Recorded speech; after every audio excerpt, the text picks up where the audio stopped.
আর এই চমকের মধ্যে যে নাম নিয়ে সব থেকে বেশি চমক তা হচ্ছে রাজীব কুমার।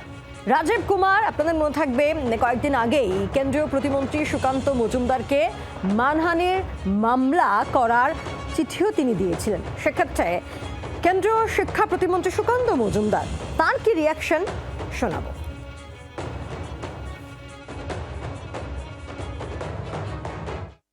দেখুন, তৃণমূল কংগ্রেস রাজ্যসভায় কাকে পাঠাবে পুরোটাই তাদের বিষয়। তবে এটা বোঝা যাচ্ছে যে প্রাক্তন আমলা রাজীব কুমারকে, যিনি বাঙালি নন, তাকে রাজ্যসভায় পাঠানোর কথা তৃণমূল কংগ্রেস যখন বলেছে, তার মানে এটা স্পষ্ট হয়ে যাচ্ছে যে রাজীব কুমার সারদা কাণ্ডে, লাল ডায়েরি এবং অন্যান্য ক্ষেত্রে যে ভূমিকা পালন করেছিলেন তারই ঋণ শোধ করছেন মমতা বন্দ্যোপাধ্যায়। এটা উনি রাজ্যসভায় যাচ্ছেন, জানেন মমতা বন্দ্যোপাধ্যায় যে রাজীব কুমার যদি মুখ খোলেন তাহলে বিপদ। মুখ বন্ধ রাখার জন্যই এটা হচ্ছে পুরস্কার। বাংলার আওয়াজ, বাঙালির আবেগ, জি 24 ঘন্টা।